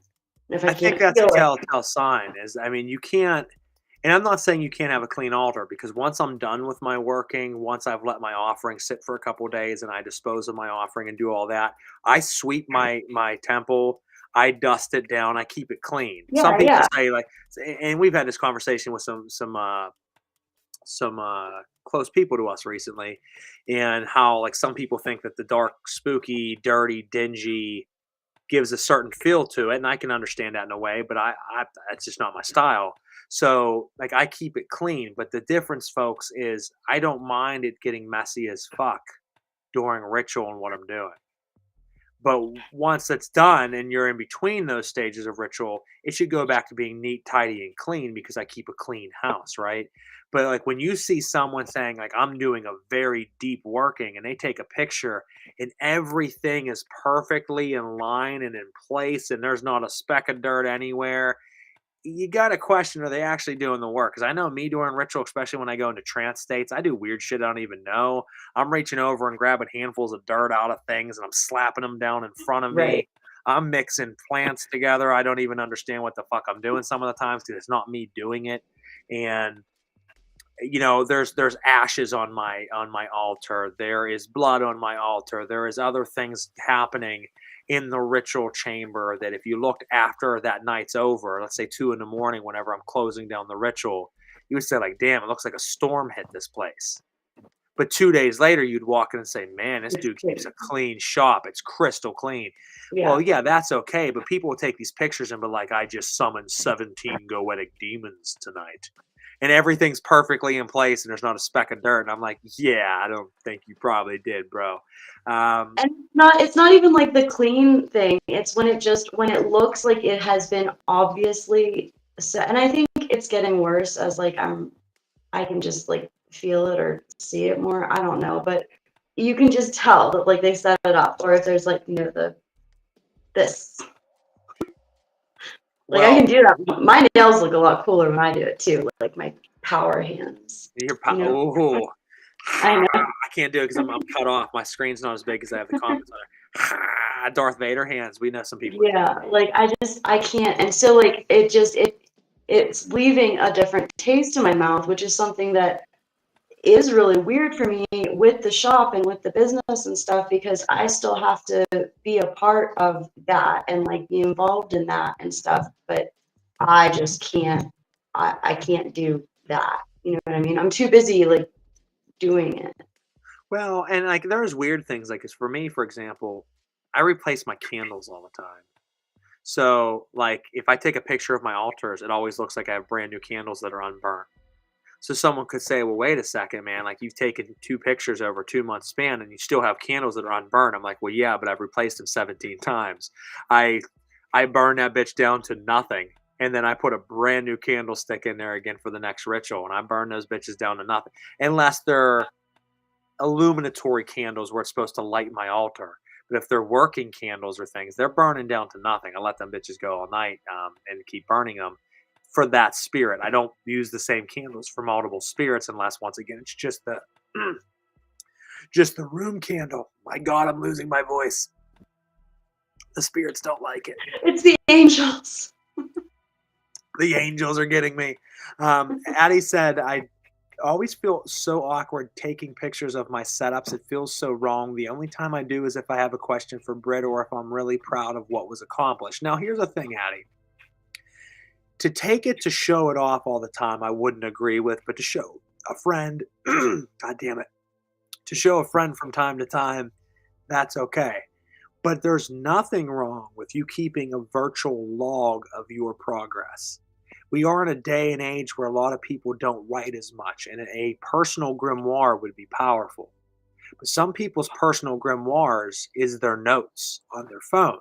Some people's personal grimoires are video, audio, or pictorial files or folders in their phone, as long as you keep it secure. There are people who videotape that I know that are very serious practitioners. They videotape every ritual they do. They have hundreds and hundreds of ritual videos, and they don't show anybody, but they do it because that's the perfect way that they can not only go back and read their note, they can go back and watch exactly what took place during that ritual. Now, it's always good to accompany that with like an overview, because I know sometimes in ritual, I might sit there for an hour staring in front of me at the altar and blank out, and I'm in another place in the world, right, in another galaxy. And if I'm just watching a video of that, I'm going to say, well, I didn't see anything happen. But in vision, the spirits are actually talking to me. I would never know that from a video. So at the end of the video, you should at least do like an auditory log, like, all right, June 14th, 2022, I conjured this spirit. The experiences that I had are as follows. These are the takeaways I've had. These are the things I did right. These are the things that I did wrong. So that you have a backlog and look. And that's the most important thing of a grimoire, is to look what worked for you, but what didn't work for you. Because we fuck up sometimes during ritual. It's great to think that we're always perfect, right? There's times where, like, I have been in ritual and I know the incantation for a certain spirit perfectly, right? And then I'm in trance mode and I get halfway through and I blank the fuck out of what I'm even saying. And then I like look around the room and I don't even remember what's going on, and I'm like, oh shit. And then you either get it back a minute later and there's that pause, or you have to improvise and fill it in, and that can still be powerful. But then you have that log and you look back and say, okay, well, I did this, this, and this right, but I certainly botched it here. So you know what you need to work on, what you need to study to progress for the next time around. You want to get to that point of seamlessness, but you're not going to be there for a while. So it's okay to fuck up. We don't want to, but it's going to happen. People like to think you can't fuck up in ritual or that's the end of you, and that could be. But there's also going to be fuck ups. It just happens. You know, so usually you're going to be okay. I will say, like, with the journaling and stuff, I do like to keep notes sometimes when I'm going in. I'll like trance out and start writing, and I'll write what's coming in my head, because that way a lot of times I'll forget it, I'll lose it. Kind of like a dream when you wake up. And then if I'm able to look back at it, it'll jog whatever it was trying to get through. And I will say that, like, I have video clips and stuff of like altar scenes or a candle burning. I think I just shared a memory of one, but those are like clips that I'll take afterwards, or like the after effects of or like after I'm done doing like the actual work, and it's just like going through, and it's never something that's like set for that purpose, if that makes sense. It does. And then I'm fucking up. I was doing a working with Asmodeus, and I did not have any water nearby because, you know, I was water bad. But I did have, the only thing that I had was a glass that had rum in it that was clear. And something, my fireproof bowl was not so fireproof, and I had a beeswax candle that just kind of exploded. And so it all like went up in flames on the altar. And I, in my half trance state and then panicked, just grabbed for whatever liquid I could find and poured the rum on the fire. So that was a big fuck up, because it did not put the fire out. Along Long Milo Duquette talked about his first or second time conjuring a goetic being. I think it was his first time in his one book. And we talked about this on Nights of the Nephilim when I had him on. And he said that he, in the ritual, it called for a bromelain the mage or abramelin the mage oil. So a bromelain oil. And it burns. It's got cinnamon in it. It's got some other things that would burn, right? So he anointed himself and he had it on his fingers. And he was sweating heavily during the ritual. And he got something in his eye, right? And like from his forehead where he anointed himself. And it was kind of burning. He reached up and rubbed his eyes. And he had it on his fingers.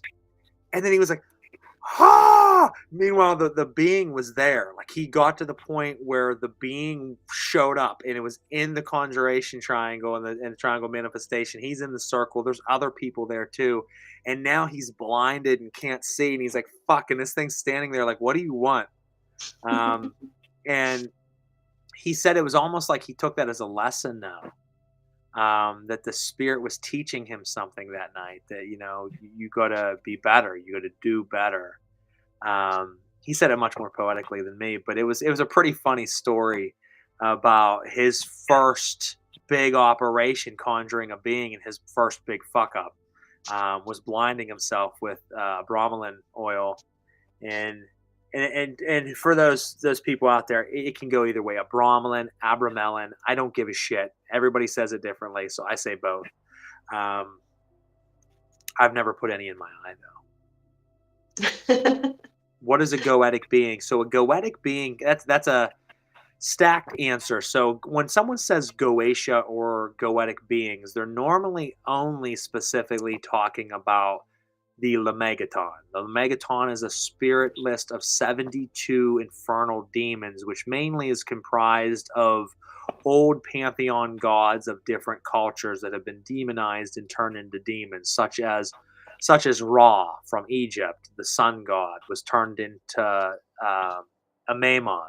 So Amun-Ra was Amamon, became a demon.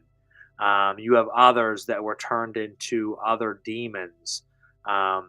You have, they did that with a lot of different, not even the Lemegeton, but just other lists like Belfior, is Belfagor.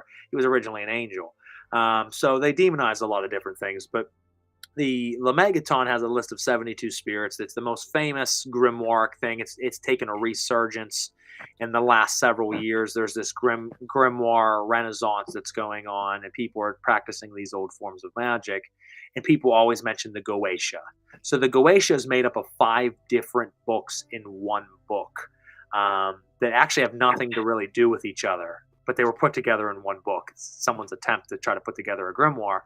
And goetic can mean much more than that, though. The goetic practice, really, Goetia is the howling spirits. So you're working with sublunary spirits of all different natures, but often when you hear someone say, I'm a goetic practitioner, I'm a Solomonic practitioner, what they're saying is they work with the 72 infernal names of the Lemegeton.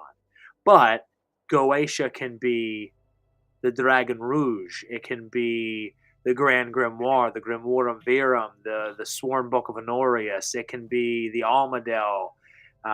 It can be all of these different books that exist in ancient times of working with angels and demons.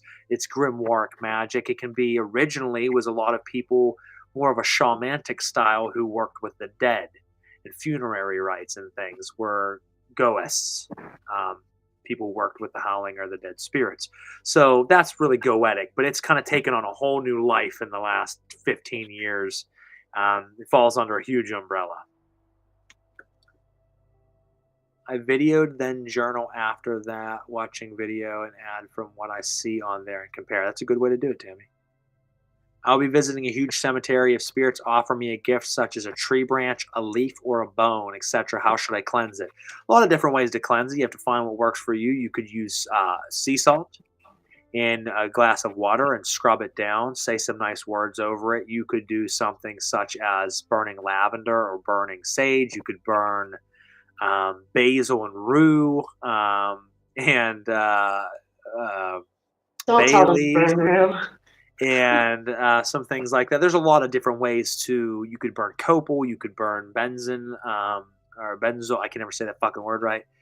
Benzoin incense. You could also bury it, which I feel is appropriate with if you're taking it from a cemetery.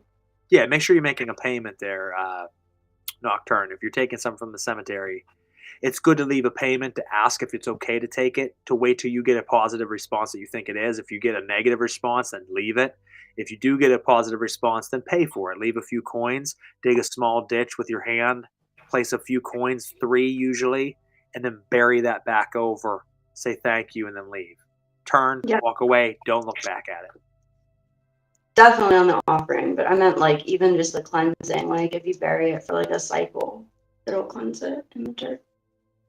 I called in Guardians facing the opposite way when casting a circle. Fix that right away. I mean, the fact is you're calling them in. Really, that's a psychosemantic. That's like a pulling in your mind. You're setting up camp. You're saying, I know that you're there with me. I know that you're going to watch over this operation. So the lesser banishing ritual, the pentagram and the hexagram, or the invoking ritual, you're really calling in those quadrants and saying mentally, physically, emotionally, spiritually, I know that there's pivotal points here that are guarded. Nothing can come in and hurt me. I've set up this perimeter. This is my divine space.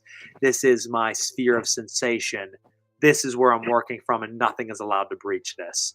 And there can be different guardians. It doesn't have to be Raphael, Gabriel, Michael, and Uriel. It can be Abek, Pyram, Eremiti, and Dimagali. It can be the 4 watchtowers. It can be Belphegor, Belial.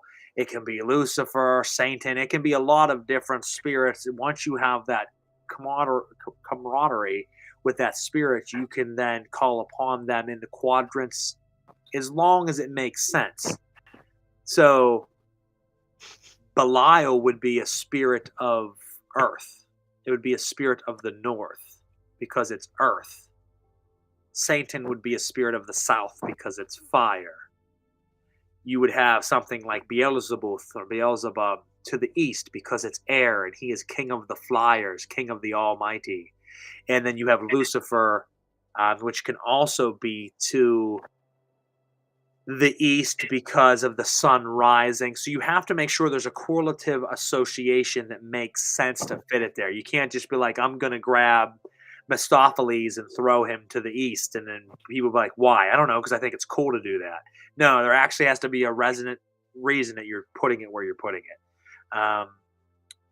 Nocturne, a spirit can always follow you. Absolutely. Like, regardless. Yeah, I mean, spirits sometimes just do. You got to understand that not all spirits are friendly. You have spirits of the dead that are friendly and unfriendly, but you also have a lot of parasites. Like, parasites don't give a fuck. They're not sitting there thinking like, am what I'm doing right now bad? They're parasites. They're like, I'm hungry. This thing's food. I'm going to fucking eat it. Like, I'm going to drain it. I'm going to kill it. I'm going to hurt it. And they don't feel one moral way or another, because we have to understand that morality is a physical construct.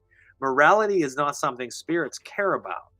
Higher level spirits, you still have ghosts of the dead that might have still some moral compass to them because they come from flesh, and they still withhold a piece of their psyche, which psyche, soul, is a human construct. And when you get to the spirit level, beyond astral, to the higher levels, these things don't have consciousnesses in the sense that they have morality like you think. Oh, that's good, that's bad. They just do.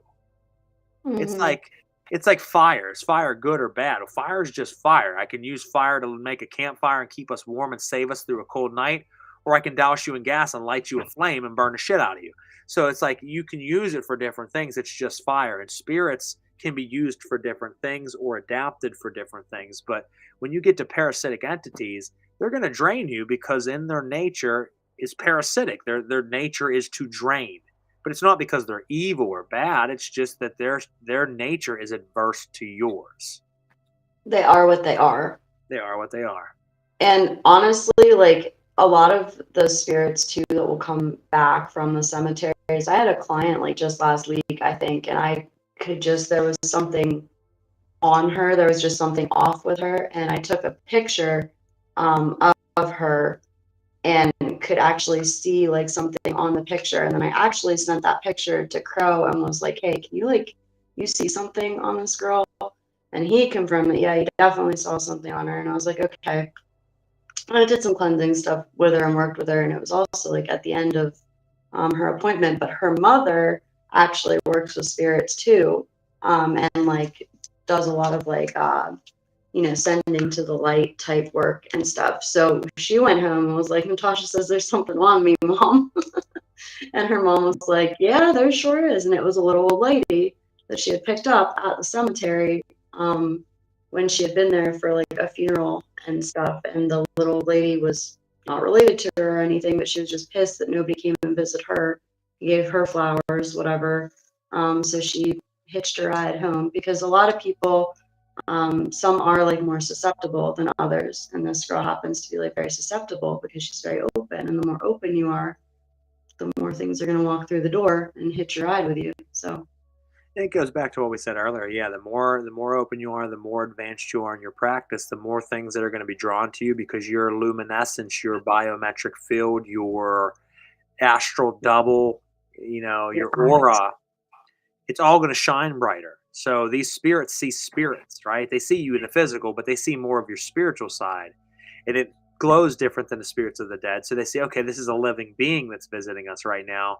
Ooh, look at its aura, and it's very colorful. And they're like, oh, look at that thing. And they're going to try to get in. Now, sometimes they see how heavily defended you are, and they're like, we're going to skip that. But they see someone else that's kind of weak in their defenses, and they're like, ooh, I can hitch a ride on that one and go home. And as Natasha said, I'm lonely. No one visits me anymore. I want to do something.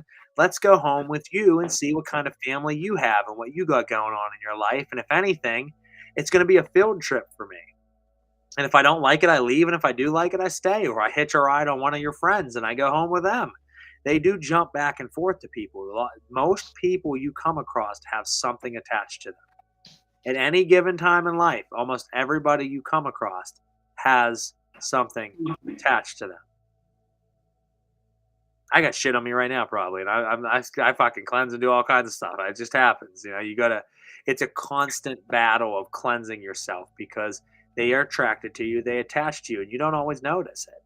You start, and then especially if you're doing the work, you're gonna be picking more up. And that's why they tell you in the grimoires, guys, that when you summon something, other things come through. Well, you're summoning this spirit, and you have an interaction with the spirit, and then a spirit leaves, and then you start getting afflicted by something. You're thinking it's the spirit you called afflicting you. Well, that might have nothing to do with it. It might be that something snuck through the doorway when you called him, and after he left, it came over and bit you, and it's staying on you. You have to be very careful of that. Nocturne says, the idea of taking an old lady spirit home sounds adorable. Yeah, it might not be so adorable. It wasn't. It was draining the shit out of this poor girl, and she felt so much better. Yeah, the thing is they're hungry, man. They have to survive off of energy. Their energy surviving off of energy. So even if it's a sweet old little lady, she has to drink. She has to drink to survive, and she's going to drink from you, and that means making you tired, making you lethargic, making you sick, making you irritable, making you ill. And once again, it's not that she's evil, but she's saying, well, fuck, I want to be here. I want more power. You have power. I'm going to take some of your power. Mm-hmm. So you have to be very careful. Anytime you walk through the graveyard, honestly, to be 100% legit with you, anytime you visit a graveyard, walk through a graveyard, do a ritual in a graveyard, any of that, the proper procedure would be that you do a absolute full cleansing when you're done. Do we always do that? No. Should we always do that? Yes, because you are going to pick something up, I would say 2 out of 3 times you go. And do your precursor work, like have a head covering, have an amulet that you wear.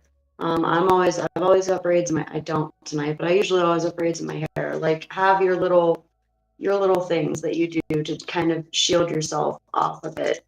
Yeah. Not from being able to see the energy, but from like kind of like putting a bunch of Vaseline on, like they just slip right off. Yeah, just cover yourself in baby oil. And really? Go out there and nothing can get a hold of you. 1,000 bottles of it. That's what he was doing.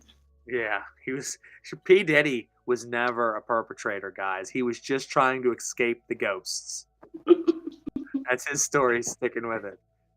And Nocturne, I saw that you said something about Zagan, and actually that was a spirit that I, not this past year, but the year before, had some very intense experiences with. So, yeah, people do work with him. He's out there. Yeah, I remember those workings you did. I think it was because of Yeah, the suggestion of a good friend, wasn't it? yeah, pretty Oh, sure. shit, okay. I think I Pretty met sure the guy. he was added to my list of training. Yeah, training lists, guys. Training lists are everything. They're key. They build you up to a soldier. It's a rigorous program. With that, I think we're going to start to close out. Where can people find your stuff at? Where can they check out the shop at? Any last words? You can find the shop on Facebook and Instagram under Little Shop of Lilith. You can find it on TikTok, even though I never post it on the shop TikTok. You can find it. There is a Square site where you can order. Yeah, and you can find Animus, my band, on Facebook also. We have a show in Erie on Saturday. We're playing Female Feature Fest, the second annual one. Put on my man, music production, promotion, production, either way. And yeah, the coterie is on Facebook, and eventually we will start actually putting stuff on it again. Next week we're picking back up, and as I said, will be doing review videos. I'll be doing it from the Knights of the Nephilim YouTube page, but it will be going on to the Coterie of Samil and Frater Crow pages as well. So you'll be seeing stuff on there. Make sure you check it out. We're apologizing once again for the delay, but next week we pick back up, and keep an eye for a lot of things, a lot of projects coming. Thank you. Share this episode around, and make sure you stick tuned. I can't talk tonight. Make sure you stick tuned, not stay tuned, but stick tuned to all the upcoming episodes. I don't know what other guests we'll bring on this season. Like I said, I wanted to bring Sean and Natasha on. I'm glad we were able to do that. If I have some more crazy stories that I can think of that have happened to me, I'll be more than happy to make an episode out of that. But I wanted to get away from that for a little bit and bring some great people on. I always like discussing and conversating with folks. So if you like the episode, give it a thumbs up, give it a share, give it a like, give it a follow, give it a subscribe. And thank all of you for your continued support and love. And if you have any questions for us, hit us up on Facebook, hit us up on the Coterie Mill page. And other than that, have a wonderful and safe evening. And we'll catch you next time on Last Caw.